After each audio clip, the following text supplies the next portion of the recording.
Good morning and welcome to the WorkSafe ACT's breakfast series with a focus on education today. We're doing a whole series with each industry, and today is education, our second in the series. Thanks so much for coming out. Now, before we get started, I'd like you all to give a warm welcome to our wonderful Auntie Violet for a welcome to country.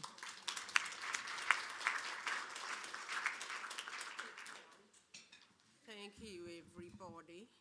I was out late last night. Forgive me, partying, but I couldn't help it. I was with someone that, you know, when you're sitting at a table, you know, I said to my husband, I'll be home at 9:30. Because the company was that good, I stayed at 11:30. So it was really hard for me to get out of bed, but don't you white fellas, Jacqui, sleep in. But it's my pleasure to be here, and I had a look at some of the posters, and you know what, about bullying and sexual harassment. I had a son, one of my second eldest. He got arrested at work, but I think it's because he was a male. Back then, that people don't believe it, so they didn't take him seriously enough. This woman was harassing my second eldest son. I don't know why, but he complained, he put a complaint in, and you know what? That didn't go anywhere. It was just swept under the carpet. So I was thinking, if he was a female, would they have taken it seriously? They got to understand as well that males get harassed as well. And what she was doing was, you know, not right, was unfair. But to this day, he's 49 now, and we still discuss it about what goes on in the workplace. But back then, nothing happened. They just swept it under the table, because I think they believed back in that day is that men don't get harassed, women don't harass men, but it's just the same as DV.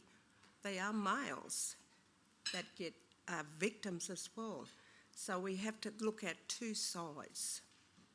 So it's very interesting, and I'm staying for breakfast this morning. I don't have to do school drop-offs. So it'll be interesting to listen to Angela and that about education in regards to various issues. But I'd like to acknowledge our Commissioner for Work, Health and Safety, Jacqui Agius, and also I'd like to acknowledge our Minister, McMahon, and other distinguished guests in the room and all of yous. So I'd like to pay my respects to my elders, past, present and emerging, and extend that respect if any First Nations people are in the room. But I'd also like to acknowledge all the non-Indigenous people here in the room. And I only say this in Canberra, in keeping in the general spirit of friendship and reconciliation. It gives me great pleasure to welcome you to the land of the Ngunnawal people. My mother is a Ngunnawal woman. My father is a Wiradjuri man, but I follow my matriarch's bloodline. So on behalf of my family and the other Ngunnawal families, I say welcome, welcome, and I wish you all a great day, and I'm looking forward to presentation this morning. Thank you. God bless you all.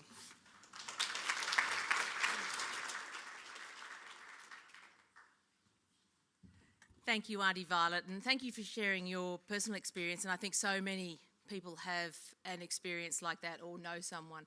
And Auntie Violet, thanks for staying out and getting up early. She is like visual caffeine, isn't she?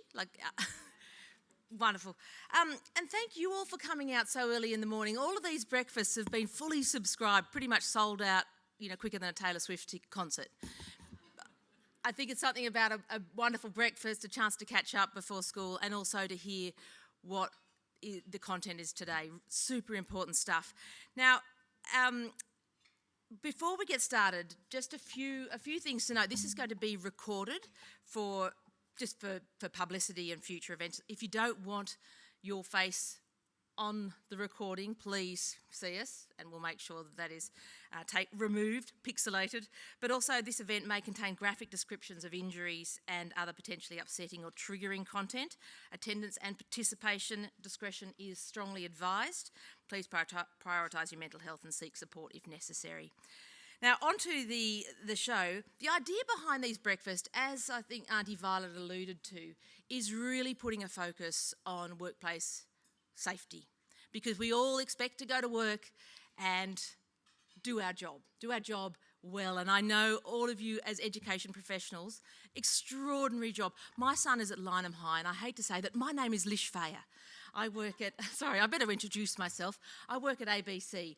Now, I was formerly on the radio as a broadcaster, but now I'm in the newsroom, and we have a news meeting every morning. And my son is in Year 10 at Lynham High, and he came to me the other morning. We were just racing off to school and work, and he said, "Oh, Mum, there's this third corridor in the back there." And I was just walking down. He's a bit of an interesting kid, wandering around, listening. I think he's going to be a very good spy, just sort of stands around. And he said, "Someone jumped out with a taser." And I said, "It couldn't have been a taser." And he said, "Yeah, it was a taser." I said, "How was it a taser? How'd you go?" It went zzz, zzz, zzz, zzz. And I said, anyway, so I thought, this is what our teachers, this is what our schools have to encounter. That's just one child in a corridor on one particular day. And you have to encounter all manner of interesting, horrific, traumatic, and challenging situations. Anyway, I took it to the news meeting. They didn't believe me either. Until later, in about an hour later, an email came out from Lynham High saying that a taser had been found at the school. So the idea behind these is to highlight those physical workplace risks, but also the ones that you can't see, the quiet ones, the psychosocial hazards. Now, this is something that I'm sure you are all familiar with in your work, but it's about bringing them out into the open and knowing how to deal with them, how to identify them, how to manage them, and then how as well to address them. Compliance, I think, is a big part today. So let's kick it off. I want to hear the sound of scraping plates, because this is a delicious breakfast. You're going to have some wonderful speakers, but please eat as you listen. Eat, drink, put your hand up for more coffee, because this is a morning to 1.5 hours, and then you're off to your day job. So let's kick it off. For around 5 minutes each, we've got some wonderful guests, and then opening up to questions, and your questions are welcome. First up is Jacqui Agius, Work Health and Safety Commissioner, and our host for this morning. She's also the Labour Hire Licence Commissioner. Kate McMahon, who's the Executive Group Manager at the Safe at Schools Taskforce. Angela Burroughs, Branch President of the Australian Education Union, the ACT branch, will join us, and Cadeyrn Ollerenshaw, who's a teacher and a health and safety representative for and SLC at Margaret Henry School for Wellbeing, student wellbeing and teacher wellbeing. So let's kick it off with Jacqui. Jacqui Agius, of course, Work Health and Safety Commissioner, and Jacqui brings such a wealth of experience in health and safety and such integrity, I think, to this role. So invaluable expertise. Jacqui, please join us for your 5 minutes. Big round of applause for Jacqui. I would like to say I have a school bell, but Jacqui, you're going to watch the 5 minutes on the screen there. She's keeping to time today. Georgia, we didn't let Lish know that I get an extra 2 minutes because I need to do some thank yous at the beginning. So if we can start the clock in 2 minutes, that would be great. Good morning, everyone, and congratulations for making it here so early. Welcome, Minister, gentlemen, distinguished guests, union representatives, industry representatives and workers. Thank you, Kate, Angela and Cadeyrn, for agreeing to participate in our panel this morning. I'm really looking forward to the discussion. Auntie Violet, again, thank you for your welcome to country. I acknowledge that we are meeting on Aboriginal land and extend my acknowledgement to Aboriginal and Torres Strait Islanders attending this morning. How lucky are we to have Leash emceeing for us? Leash, if I were a morning person, your energy would be contagious. Alas, I am not. But it's important that WorkSafe reach out to all of you, and the breakfasts are proving to be a great time to do this and send out a really strong message to our community that we must have a strong safety culture in the ACT. I want to draw your attention to a couple of things. Firstly, today you'll see our posters. Please take them home, put them in your tote bags with your little hand sanitiser and whatever else the team have organised in front of you. We want to see them up in schools, up in staff rooms. Our team have worked really hard to put them together. And the message is that these psychosocial hazards sound like the things on the posters. A lot of businesses have said to us, and people who are conducting businesses, that the most difficult thing about psychosocial hazards is you can't see them. So how do you address something that you can't see? It's not like a physical hazard, like a trip and fall, where it's really easy to see and you can fix it. So what we're saying to you this morning, and the strong message that we want to send out to you, is listen out for those psychosocial hazards. What do they sound like in your workplace?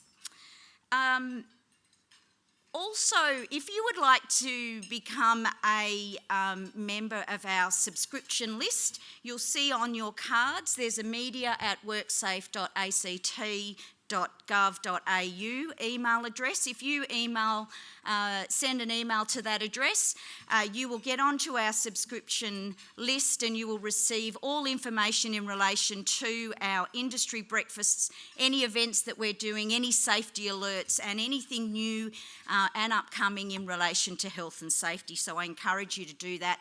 Also, follow us on LinkedIn, and we've just launched last week our Facebook page. Yippee!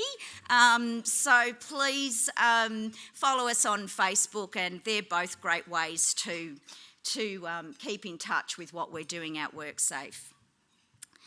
This morning, we are here to talk about health and safety in the education industry. Education settings include schools, early childhood centres, CIT, universities and training organisations. This morning, I will use the term educators as an all-inclusive term to include teachers, lecturers, learning support assistants and administrative service employees in educational settings.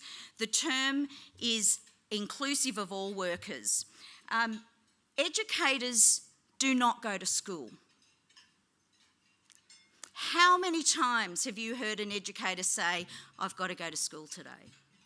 Educators go to work. And as workers, they have rights and they have entitlements. They also have obligations. Employers of educators have obligations to keep their workers safe from injuries, illnesses, diseases and death. All workers in all workplaces have a right to a safe workplace. In June 2022, the International Labour Organisation recognised the right of a safe and healthy working environment for all workers. The right to a healthy and safe working environment sits in work health and safety legislation, and it must be complied with. In education settings, we see a number of hazards that impact on the health and safety of educators. They are both physical and psychological. They can include trips and falls, exposure to dangerous substances, electrical hazards, and of course psychosocial hazards. Today, most of our discussion will be on psychosocial hazards. I absolutely know that, because some of the pre-questions that have come in are all about workplace violence and aggression. Some of you are aware I began my career as a teacher. It was my dream job. I loved it. and I was proud of it, and I was a hard-working teacher. I loved my students and I was protective of them. Of my previous career choices, not including this role, it is the job where I feel I made the most contribution to society. I look back at those times and those students fondly. While teaching in New South Wales, I was exposed to a serious workplace incident. I was alone on playground duty and there was a knife fight. I was pregnant and my baby died. I was diagnosed with post-traumatic stress disorder. It was over 25 years ago. I'm okay. I'm okay now. I went on to have 2 beautiful children and I retrained, ending up as a lawyer and now in this position today. The memories of that day still linger, as does the ongoing fear response whenever I feel threatened, and the jump-start reaction I have whenever I hear an unexpected loud noise. In my agency, I have 3 former teachers as employees. They have left the profession. If our society is going to attract educators to the profession and keep them in the profession, work health and safety for educators must be a priority. I want to make sure that we're on the same page. Psychosocial health and safety is not the same as mental health, and wellbeing programs do not control psychosocial hazards. Wellbeing is an outcome. Risk managing psychosocial hazards should result in good wellbeing. Psychosocial safety, let's go back to this one. There we go. Psychosocial safety is the way in which a workplace prevents the psychological harm to its workers caused by psychosocial hazards. It comes from the aspects of the work environment, management practices, and the way the work is organised, and it covers a broad spectrum of things. For example, high job demands, such as unmanageable workloads. Hazards can include low job resources, such as inadequate staffing. They can include a poor physical environment, such as badly maintained amenities or unpleasant workplace conditions. It can include how we introduce changes to the workplace, such as new IT systems. And psychosocial hazards include workplace violence and aggression and exposure to traumatic events. Where workers are exposed to repeated and uncontrolled psychosocial hazards, they can become stressed, burned out and fatigued. These responses can lead to conduct and behaviours which may result in injuries. So let's quickly turn to some ACT data. During the financial year 22 to 23, WorkSafe ACT inspectors conducted 56 workplace visits in the education and training industry and issued 54 notices. Out of those 56 workplace visits, 79% of the visits were reactive visits. These visits stemmed from complaints and notifiable incidents. This is very concerning to us at WorkSafe because it's telling us a couple of things. One, it's telling us that educators do not feel they can raise work health and safety issues within their workplace. And we must ensure that the first step to managing risks related to psychosocial hazards is to have a really good reporting system which is encouraged.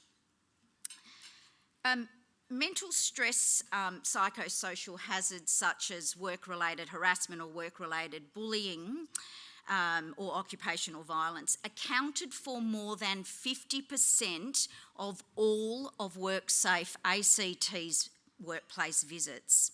And notices issued in the education and training industry during this period were 50% on psychosocial hazards. So we know psychosocial hazards, reporting is increasing, certainly reporting to WorkSafe is increasing, so now is the time to make sure that we do something about it. Between May and June this year, and I note the independent school people in the room, we have conducted 24 workplace visits in independent schools. And out of those 24 workplace visits, 10 of those schools were totally compliant with work health and safety legislation. Interestingly, we issued 22 improvement notices and 1 prohibition notice. Of those improvement notices, there were 9 of them were issued against Regulation 344, which requires a person conducting a business and undertaking to obtain and give access to safety data sheets. When a psychosocial hazard is not adequately risk managed, the likelihood of bullying and harassment, gender-based violence, sexual harassment and work-related stress increases. And we know that because as educators, you're living that every day. Over the last 10 years nationally, we have seen a rise in accepted workers' compensation claims for psychological injuries and a decrease in the claims for physical injuries. This is very concerning because workers' compensation claims for psychological injuries cost 3 times the amount that workers' compensation claims for a physical injury cost. A worker is off work for approximately an average of 36 weeks, whereas in a physical injury they're off work for an average of 8 weeks. Sometimes people with psychological injuries never return to the workplace. It's not part of the job to be hit and kicked. It's not part of the job to be sworn at. It's not part of the job to be spat at. And it is not part of the job to receive a lifetime injury like I did. Now is the time to take action to ensure all workers in all workplaces, including educators, go home from work back to their loved ones, safe and healthy. Work health and safety is not a voluntary option. It is the law. Thank you.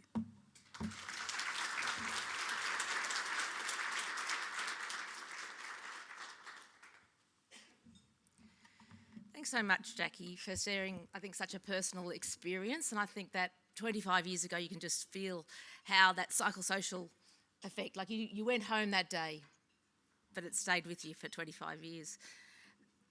I think that's why we're here. And I think we all recognise that. Our next speaker is Kate McMahon, Executive Group Manager at the Safe at School Taskforce. Now, Kate has also been a teacher, a school leader, a systems leader across the ACT public system for the last 30 years. She's currently the Executive Lead for the Safe at Schools Taskforce, which is working to provide a system-wide uplift across the board for safety at school. Now, Kate brings her knowledge of school operational needs, workforce requirements, community engagement at the task force, so we can get it right. Kate, lovely to see you this morning.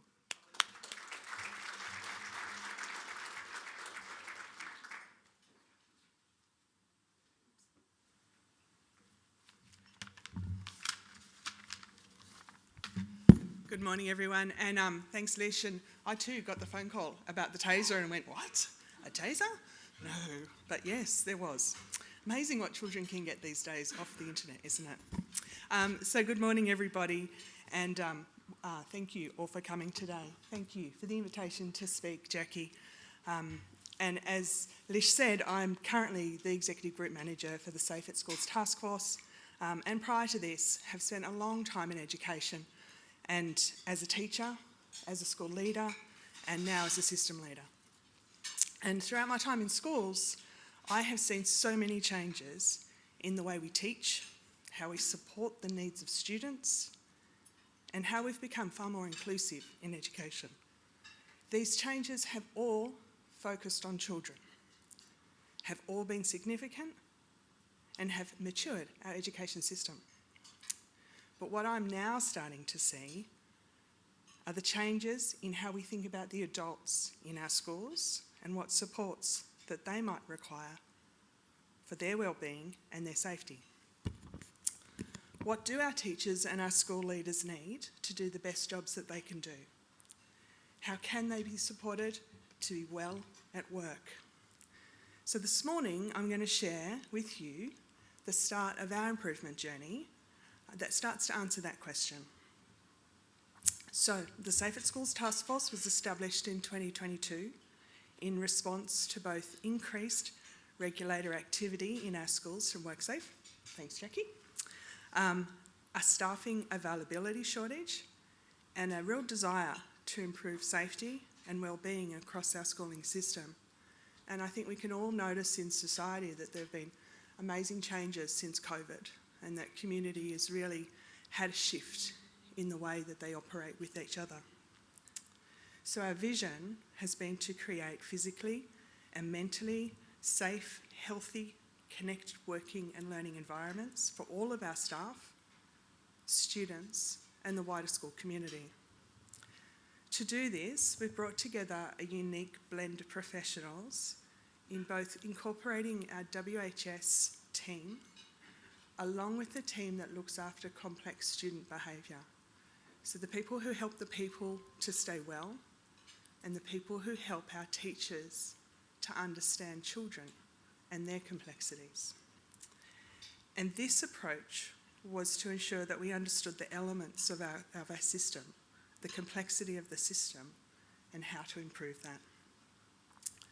The second thing we did was to undertake a review into our workplaces with a focus to understand the implementation of work health and safety systems across our schools. And in the ACT education system, we have 92 different settings. We needed to discover what was working well and how we could improve. This review confirmed that our strong student and staff wellbeing focus was evident and acknowledged that there were sound safety practices across our system which were being led by highly committed and engaged staff. However, the review also made a series of recommendations to strengthen our work, and we've been implementing these recommendations for the last 12 months and are starting to see some real changes. The first of our recommendations was a commitment to a strategy, and that strategy will last for 4 years and it will drive the work that we do. It has 5 priorities and they have an annual action plan to support them. One of the most important things we did was to invest in our leaders, the people who run our schools. Building their safety and wellbeing capability is a critical part of understanding our safety improvement. I spoke to one of our leaders this morning and it was lovely to hear the work that she's been doing with WorkSafe as well, that connection. We wanted to make sure that our leaders understood the risks, understood their obligations. I think I'm going to run out of time, sorry. We also have been focusing in on, can I have that slide move one more forward? Thank you. Probably the most exciting part and the thing that we've been talking about this morning is the Psychosocial Safety and Wellbeing Initiative. As an education system, our school leaders have always intuitively provided systems to support staff psychosocial safety. We have inducted our staff, held morning teas, celebrations, provided wellbeing supports and ensured that there were training opportunities. We've done that because we knew it was right. Now we are supporting our leaders to develop with them the systems, the tools, the training and the resources to really uplift and highlight the importance of this work, ensuring that we have the systems to allow our staff to be well at work, to know that when things go wrong, as they will in complex systems, that there are supports for them and that we are intentionally planning to mitigate against the risks. with all the support to have a healthy and well workplace. We know that this will take some time, and we know that we are not there yet. But we can certainly see an uplift in our practices and the consistency of those practices. So thank you, and I look forward to joining the panel and having some discussions.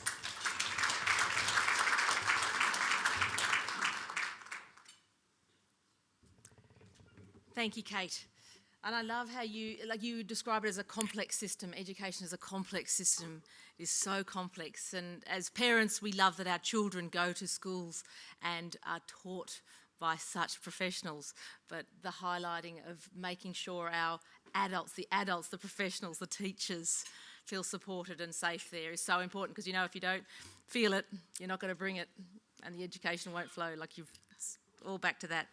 Our next speaker is Angela Burroughs, branch president of the Australian Education Union of the ACT branch. Now, Angela came to the ACT in 2012 for a permanent job. What a lovely thing, and has stuck around even better.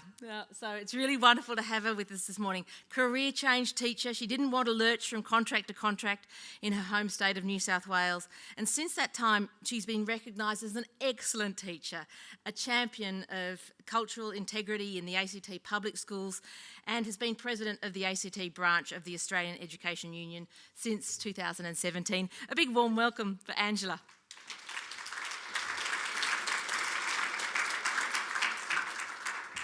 Thanks very much, Leash, and good morning, everyone. It's great to be here. Thank you, Commissioner and your team, for inviting me to speak today. Look, I've chosen to frame my presentation around the theme of truth-telling, partly to honour the amazing Aboriginal educators that I've had the benefit of being guided by over my career. That includes you, Auntie Vi, so thank you. I chose truth-telling as my frame of reference because I'm convinced that a good dose of truth-telling will help us to move forward in our thinking about safety in schools. My truth-telling approach has three distinct purposes. Step one involves being honest with new educators. As Leash said, I was a career change teacher, and not all that long ago. And I was pretty confident that I knew what I was getting into. I was in my early 40s, and I became a primary school teacher after a 20-year stint working in the university sector. The job I left prior to teaching was working for a Vice-Chancellor. So I knew constant pressure. I knew accountability, I knew responsibility, I knew compliance, I knew governance, I knew a whole lot more. I knew that a 9 to 3 working day and always being on school holidays was complete rubbish. I was up for a demanding job, and the pay cut was my choice. But what I didn't know was that I was entering one of the most dangerous professions in the ACT. We know it's high risk because it has the highest compensable injury rate in the ACT public service, and psychological injuries form 3/4 of those compensation claims. So would some truth-telling have changed my decision to have become a teacher? No, probably wouldn't. I wouldn't have believed you. And that's the problem. But it could have made me much better prepared. So with some honesty, I believe we could potentially improve retention and, in the most extreme circumstances, save lives. That's why this is so important, and that's the message that the Commissioner gave us when she addressed us. But I recognise the challenge in what I'm saying. We don't want to scare employees away. We all know that we're in the midst of a teacher shortage crisis. But I would argue that we're going to always be in a teacher shortage crisis if we are not honest with our employees. We need to tell them about the hazards, but more importantly, we need to give them proper training, proper support, and the resources for mitigating those hazards. Let's not pretend that workplace injuries won't happen to you or to a close colleague. The stats show that the odds are stacked against you. In addition to the workers' compensation figures, the work of our union office confirms this. We deal, and the ACT, as you know, is a small jurisdiction, we deal with about 1,000 calls from members for help each year. Which brings me to the second aspect. This is really jolly, isn't it? Which brings me to the second aspect of truth-telling. We must continue to pursue the cultural change to eradicate the blame game. For a long time, there has been a culture of acceptance of workplace violence and psychosocial risk in education. If you couldn't hack it, you just weren't a good teacher, and principals and school leaders were not immune from this. If you couldn't suck up parental or community abuse or build the resilience of your staff, you just weren't a good leader. Sustained efforts of the AEU and WorkSafe have changed this. Our members know that workplace violence is not okay, and increasingly they're speaking out about workplace psychosocial risk. We work with the Education Directorate and with our principal and school leader members to increase our system's capacity to identify hazards and eliminate or minimise risk. But here's the reality check. We have been on this journey for numerous years now, and the number of calls for help to our office continues to increase. Here's one example that reveals just how much unfinished business, I'm not going to make it 90 seconds please, of how much unfinished business we have. Last year, we heard from one school that they have a staff crying room. Yeah, take that in.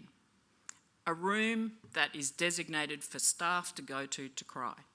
But if that's not bad enough, we heard that when management found out about it, they asked for the sign to be removed because it was a bad look. So public image over the welfare of staff. I'm not making this up. This is truth-telling. It reveals the truth that there's plenty of work still to be done.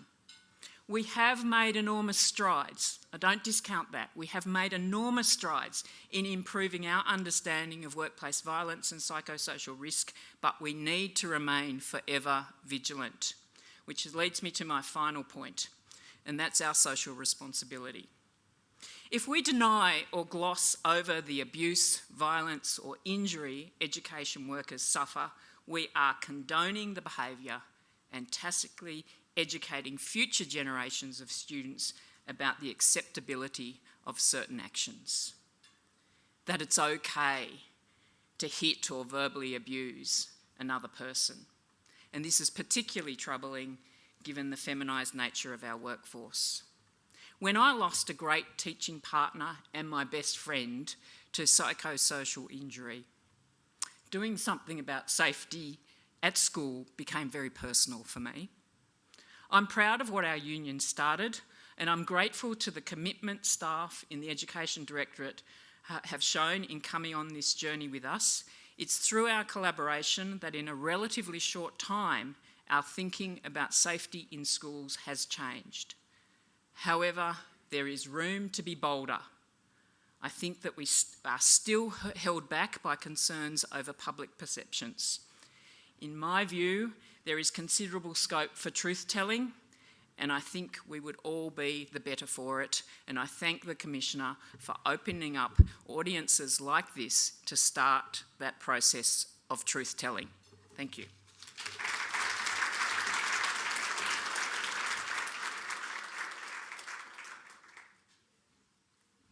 Thanks so much, Angela. And the truth-telling, I think we've seen it start here. I would like to now welcome our final guest this morning, and then we will have at the panel lots of questions, no doubt. Cadeyrn Ollerenshaw is a teacher, a HSR, a health and safety representative, and SLC for wellbeing at Margaret Henry School. Now, he's been teaching in the ACT for 15 years, recently in this role of SLC at Margaret Henry School. Now, the role focuses on the wellbeing of students and staff, primarily, well, both, to ensure that we create a culture of support in both teaching and learning, as well as working closely with the Australian Education Union. Cadeyrn, thanks for joining us this morning.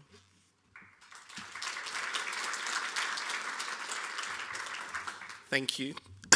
Good morning, everyone. I apologise in advance. I don't think I'm going to be as a compelling speaker as the last three speakers we had up here. As I said, my name is Cadeyrn, and I've been a teacher in the ACT Directorate for 15 years. In fact, my first job was taking over from a class from a teacher who used to say, "I know it's a good day because I will stop crying by the time we get to the little shop." That was treated as normal and just shuffled along. I'm lucky that I'm currently working as a school leader C for wellbeing in my workplace. And I think it's particularly relevant to note that this is a growing trend for schools, to have an executive staff specifically dedicated to have oversight of not only student wellbeing, but of staff wellbeing. I'm lucky to work in a place that prioritises this, but I also acknowledge the significant cost that this has on schools. In my own experience as an employee of the Directorate, I've experienced changes and complex challenges that have impacted the health and safety of staff in the workplace. In particular, being part of a WorkSafe investigation into the occupational violence in schools several years ago. More recently, the impact that staff shortages have had on the wellbeing of my colleagues and myself. Through all of these, I must emphasise that I've been well supported by an active and engaged union who have gone above and beyond to advocate for myself and for its members. Last year, the work that the Education Directorate and the AEU completed around the impacts of and risks of psychosocial hazards was incredibly timely and relevant. With the support of the union, we were able to highlight the critical psychosocial impacts the staff shortage was having on the staff in my area. It was only through this process that we felt we actually got traction to get the support we needed. While I believe we had been seeking and asking for help in the system, it felt that we were on our own and isolated and expected to manage this problem as an individual school. I think we were one of the first places to raise our formal requests for help and apply pressure to receive some concrete actions for help. I hope from the process that we went through is that these actions and processes are known and common, as it was a number of months until we got a response for our request. While some of that support was counterintuitive, we as a workplace have now been able to work proactively and we've been able to work to review our wellbeing statement, target and gain feedback on wellbeing initiatives and dedicate time to planning ahead for the known staff shortages that we still face. From discussions with my colleagues and friends across schools in Canberra, the issue of staff shortages still poses significant impact on psychosocial hazards. And it's less about the workload of having more children. It's about the change fatigue that teachers experience. It's about not meeting the needs and that guilt of the children that they have in their classroom. This is what takes the toll. Teachers want to teach. That's why they became teachers. The things that stop us from teaching are the things that will have the biggest impact. I was thinking about this last night. Everything that is reported, we've got to understand that what is reported is underreported, no matter where it is. So when we get those reports, we have to assume that it's worse than it already is. One of the biggest mitigating factors that we have in our schools to mitigate the impact of these psychosocial hazards is actually the teaching communities that we build, the colleagues that exist in our schools today. We need to acknowledge that as a system, the teachers do the heavy lifting. The educators do the heavy lifting to support our colleagues and schools to be a healthy workplace. Without the care, support and nurturing we see from the staff in our schools, I'm confident that the teaching profession would be much worse off. We therefore need to consider how we can cultivate and protect these things that we do, but also take the load off schools in order to provide some of the systems that are successful in schools and lead these as a directorate. I remember when I began teaching, I had a staff member from the directorate come out and support me with student management over a number of weeks. I haven't seen that since 15 years ago. And it's because one of the things that drops off when teachers, staff shortages occurs is coaching and mentoring. And then the demand for the directorate to provide support increases. And we just don't have the staff to do that.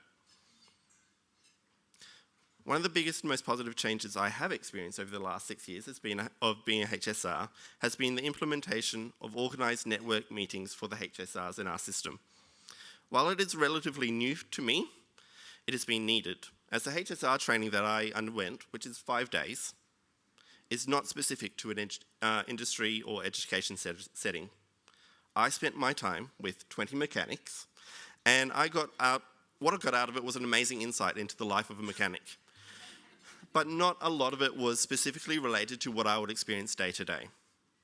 I've got a lot more out of the discussions and the shared knowledge that it happens in these meetings. Thank you, and I hope some of what I said here was relevant for today, but I'm happy to elaborate or answer any questions later if you have them. Thank you.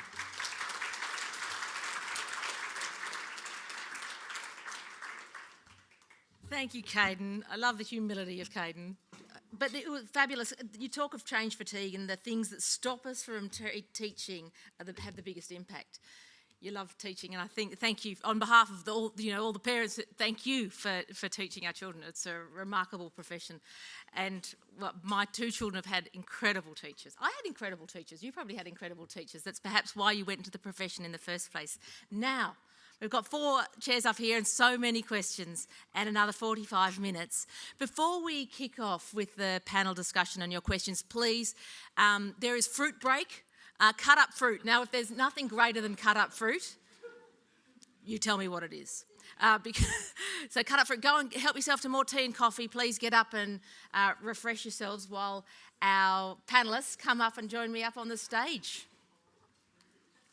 Now, we did have questions. So, please go and get yourselves another cup of tea and coffee and eat the fruit. No one's going home until it's all gone. When I got to my table earlier, someone said, "My goodness, look at the amount of booty on the table. There's so much merchandise, so much bump." So yes, there is a lot of wonderful merch from WorkSafe ACT. So you've got a bag on the back of your seats. Fill your pockets. Don't leave the cutlery, but you can take all the wonderful merchandise and the posters, please, because they are, today there's QR codes and they're all downloadable. So please take the merch. And come and take a seat, and we will get started once you've got your cup of teas. Now, these questions have been sent in by you, but if you have a question during the session, the panel, please just raise your hand and we'll come around with a microphone. And I'm going to ask them to all of you because you all bring such different perspectives to this one common issue. So the first question that came through was, what is the first step for schools getting a HSR, a health and safety representative? And I might start with Jacqui, our fearless leader. Thank you, Lish. So there are requirements in the Work Health Safety Act to elect a HSR, and the process is that the work group, so the workers in the work site, must email the PCBU, which is the person with control of the business or undertaking. That's how it's worded in the Work Health and Safety Act, to say that we would like to form a working group and we would like to elect a HSR. There are specific requirements around timing, and if I'm going to refer to the PCBU as the employer just for today's purposes. If the employer doesn't get back in a certain amount of time, then WorkSafe can be called in to negotiate. There are also, and we're doing that quite often now in different workplaces. In fact, we've just negotiated with Uber Eats HSRs to represent the drivers for Uber Eats. But we encourage employers and workers to negotiate those together. Then the employer must hold an election or call for nominations and hold an election.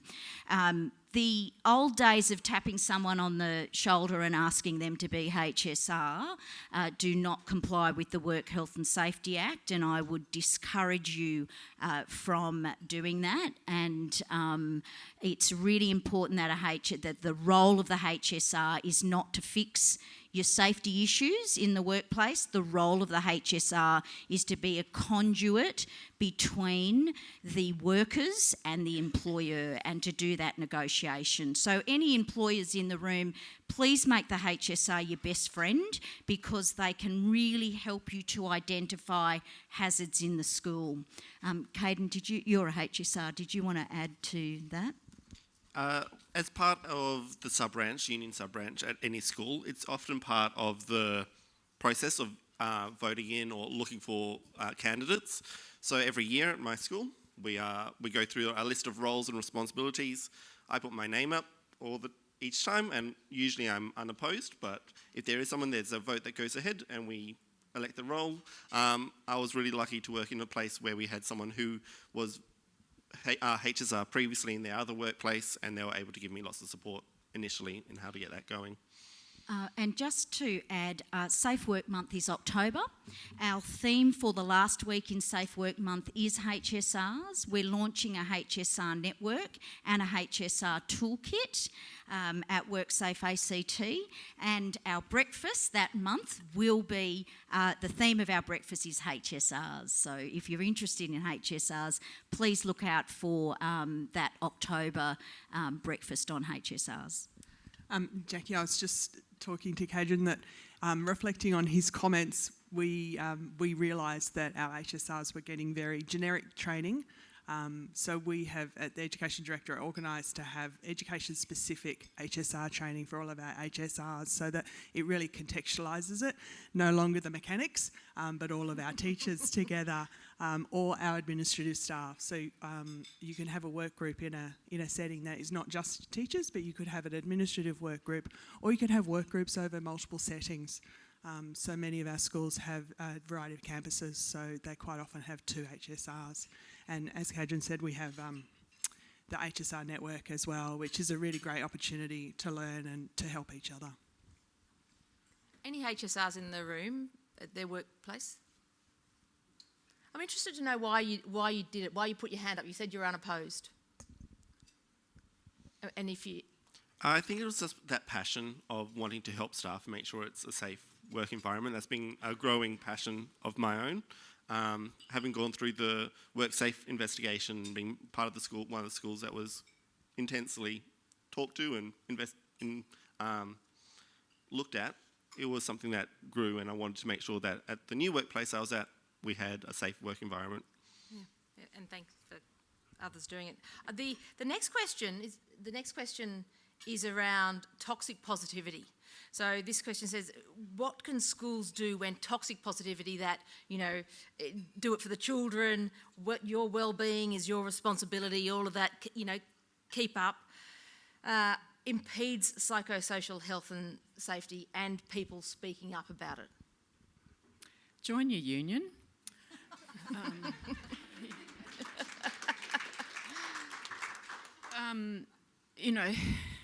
I guess what can you do? Be honest. Speak to your initially try and solve it locally. Speak to your supervisors. Speak to your HSR.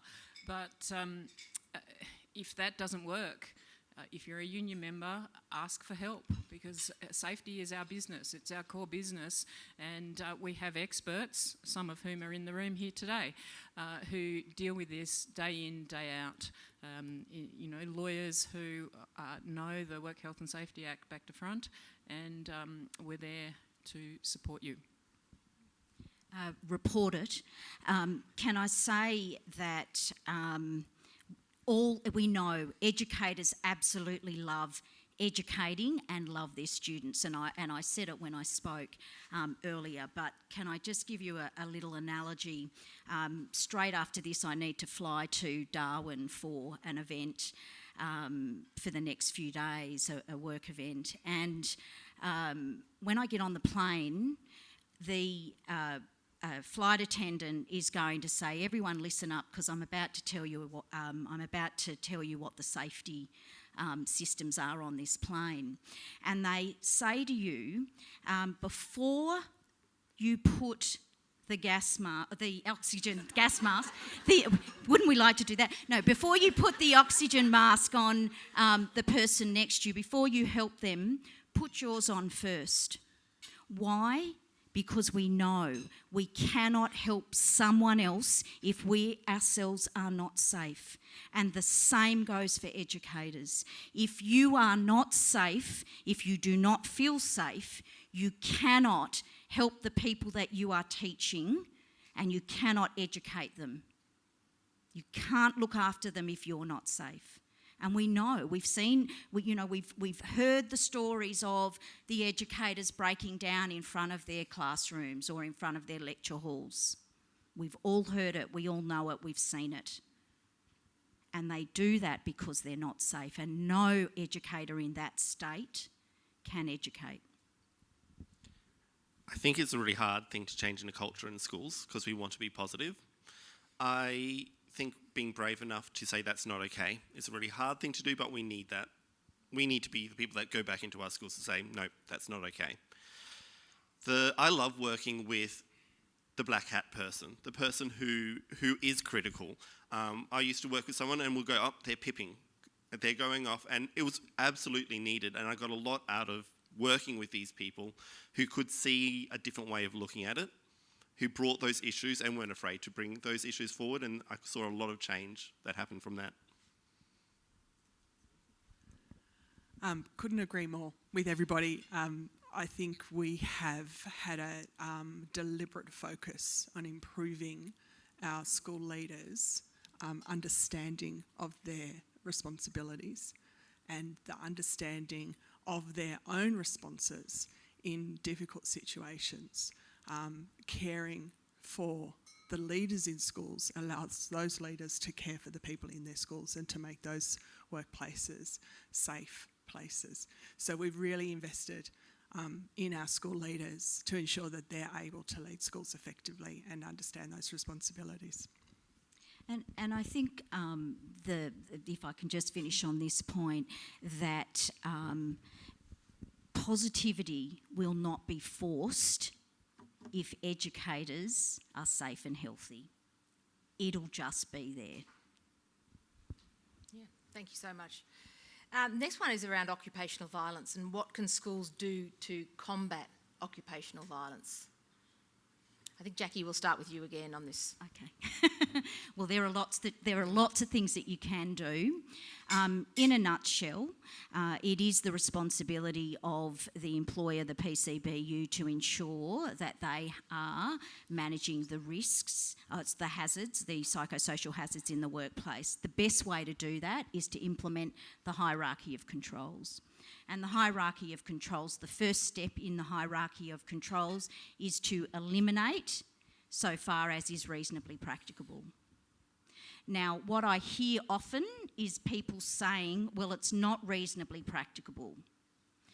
And I want to challenge that this morning because the first question should always be, can we eliminate? Not is it reasonably practicable to eliminate, it's can we eliminate? And I challenge anyone after we've been through COVID to tell me that you cannot eliminate psychosocial hazards in schools. We saw in COVID, schools closed down to keep people safe. We saw that happen. I understand that schools are there for, particularly for schools, for educating students, and we don't want to see schools closing down all over the place, but I did read an article in the Canberra Times. I haven't had a chance to catch up with Kate about this, that they're looking at because of staff shortages, they're looking at alternative arrangements in the education sector for how classrooms, schools, timetables will be arranged to ensure over the next few months when it's winter and we have less people in schools, less teaching staff in schools, how you're going to change timetables for that. So the question first is, can we eliminate? If it is yes, you must eliminate. If it's not reasonably practicable to eliminate, then you must minimise. And so you step down the hierarchy of controls. Often what we see is people stepping up. So they start with the lowest form of control and move up to elimination instead of applying the work health and safety legislation as it is written, the regs as they're written, which is you start at the top, can I eliminate, and then you move down through the controls, you go to substitution. And there are lots of controls we can use in schools. Part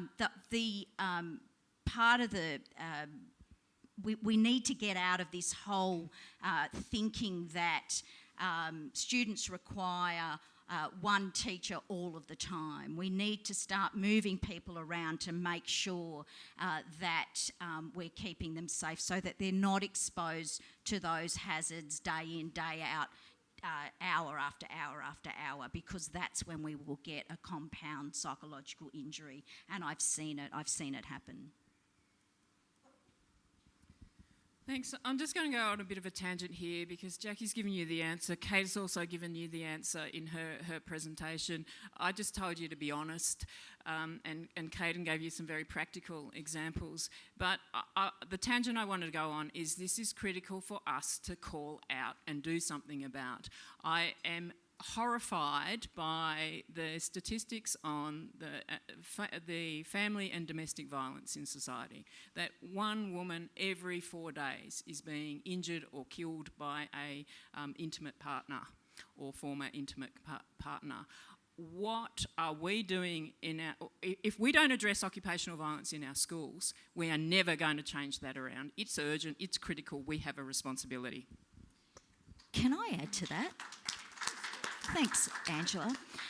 So in a previous career, I was a criminal lawyer, and I would often represent clients who were perpetrators of domestic and family violence, and they would have DVO orders out on them, and I would be representing them in charges in the criminal court, and I would say to them after representing them, whatever you do, they're out on bail, whatever you do not go anywhere near your former partner or your current partner.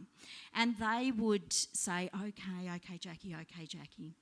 And sure enough, the next week, we would be back in court. And I would say to them, I said to you, don't go anywhere near them. Can you tell me why you did? And they would say, I just went back to say sorry. How many times has that happened in your educational setting? I've heard it time and time again. I've heard educators say to me, and we see it at WorkSafe ACT, the student behaves in a particular way, and all that happens is that they're told to come back and say sorry. So what are we teaching our young people? And Angela raised it earlier, that we have an obligation to society to do something about it, and we absolutely do, and that's our call out to you today. And Kate, I think the Safe at Schools Taskforce, and certainly in the media, we grab, whenever there's an incident, we grab it as news, and thinking of the safety of our children, the educational outcomes, and the teacher, and wonder how you cope in that situation. Thanks, Lish. Certainly a keen and deliberate focus that we have, at the moment is really understanding how to do the management and the response to occupational violence in our schools in a much more effective manner. We've certainly seen, thank you, the rise of incidents, thanks Cadeyrn, and unfortunately we're seeing a huge rise in occupational violence incidents from our young people, from our 6-year-olds, from our 7-year-olds, the COVID generation. I call them the Bluey generation. They were babysat by the television as people worked at home. They didn't have the socialisation that our children who didn't go through that experienced. And so we're seeing young people who have poor self-regulation skills. So being able to understand that, being able to put in measures to understand the behaviour, to teach the behaviour, to eliminate what's happening for young people so that we don't have those 6 and 7-year-olds becoming 16 and 17-year-olds who are stronger and who are less self-regulated. So we've got a really keen focus at the moment on improving our structures and our systems. It is a wicked problem. It is not going to be solved quickly, unfortunately, but it is something we are totally and absolutely focused on because we want people to want to be teachers. We want young people to be able to learn and grow healthily, and we want our schools to be safe places for their staff. I don't have all of the answers at the moment, but we do have a complete and absolute desire.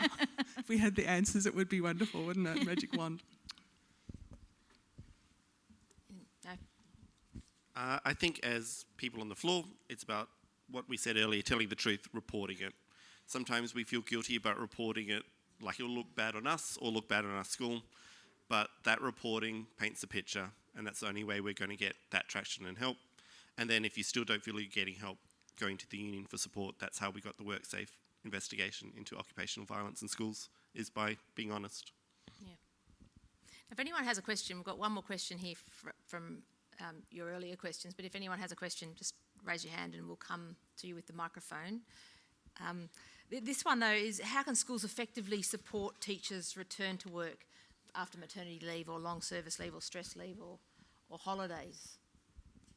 One. Yes, that's it. Happy to talk. I think I'm going to put my principal hat on because I think I did most of this when I was a principal.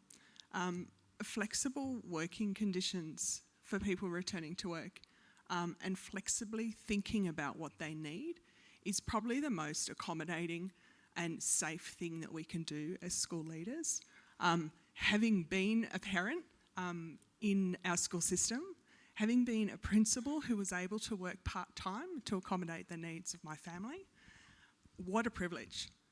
I was so fortunate that my children could come to school with me and I could be the principal, the deputy principal of the school at the time, with my children. That allowed me the work-life balance to be able to hold that position. No way could I have done that if I had to traipse over town and have to take children to different places. So the flexibility that you are able to afford your staff to be able to accommodate their whole self, not just their work self, I think brings a lot of psychological safety in that workplace. Understanding that people do have commitments at times, they do have sick children, they do have parents that they need to care for. It is difficult as a manager to be able to do that, but the benefits that you can receive from committed staff who understand that you have their best interests at heart really makes a huge difference. So to me, it's around the ability to be flexible with our staff and to understand and meet their needs allows that to happen really well. The obligation starts before the person returns to work. So you're still the PCBU while that person is on whatever leave that they're on. So doing things like keeping in touch days, doing things like contacting that person or making sure that their supervisor is regularly contacting that person. Sometimes that can be very difficult because employers are often not sure whether the person wants contact, and so the best thing to do is to get the person closest to the person on leave to contact them and say, we'd like the PCBU would like to be in touch with you, or this person would like to be in touch with you. Do you mind if they call you just to catch up and see how you're going? Or we've got this event coming up and we'd like you to come back and join us for that event. We have a Christmas party coming up, or we have Christmas in July, because I know that we're about to have one for our workplace, and some people who previously worked for us are coming to that. So it's all about reaching out, making that person feel comfortable. There's also something there about incidents involving psychosocial harm. The important thing about that is debriefing, making sure that that person has support, pulling them out of the workplace, having, I understand it's difficult at the moment because staffing is an issue, but if a educator experiences a traumatic incident, it's really important that you pull them out from that, being in that, staying where that incident occurred, because that can increase the trauma. Having to remain there can increase the trauma, so you need to pull them away and get someone else to cover off those students. Thank you. Question over here. I've got a big booming voice. Oh. So yeah, I'm David Matthews from the Education Directorate. I just wanted to touch on the Work Health and Safety Act talks about our responsibilities for workers and others, and I'd be interested in the panel's thoughts on the other side of it, given that that obviously includes our students, but also our parents, our contractors and other people that are at our sites. Yep. And schools are very porous environments. People are coming and going throughout the day, and understandably schools want to be very open to their communities. So I'd be interested in Great question. I'm glad you raised it, Dave. Yes, Work Health and Safety Act does cover others, and in the workplace that includes students, it includes anyone who is attending that workplace, so any contractor that you have in, any parents that you have in. So whenever you're running an event and you have people coming into the school, they are all covered under the Work Health and Safety Act, and the PCBU has obligations to them. Really important point is, and I'm going to go back to a classroom environment. There are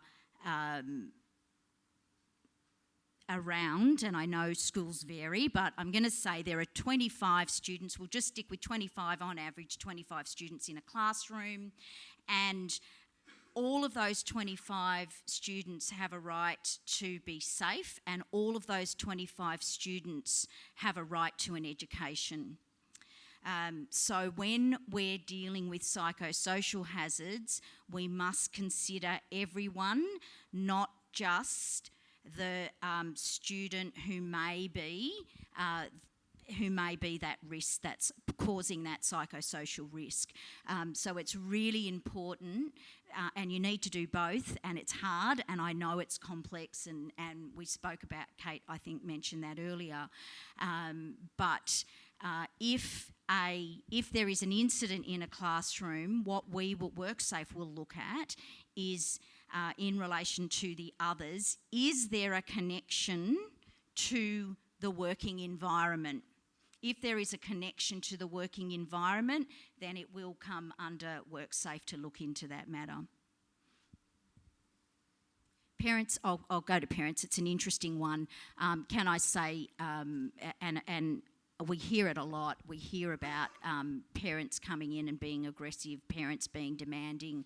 I've heard things like, parents who are lawyers who will be threatening, and that can be a little bit scary at times for educators.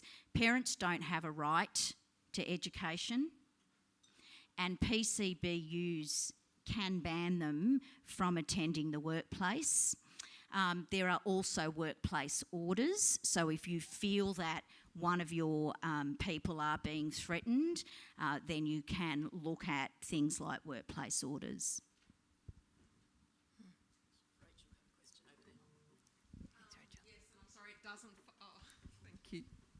It doesn't follow on from yours, Dave. It goes back to some of the things that you were saying, sorry. Absolutely agree with what you've been saying today, and the answers that have been given.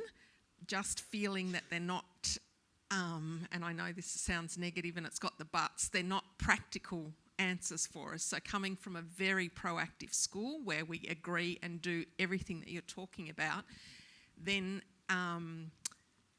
trying to do that in today's context, so Kate, even with the flexible teaching when you were back with a principal, when I've got 13 staff away every day, even though you want to be flexible and we do it, we're just short all the time.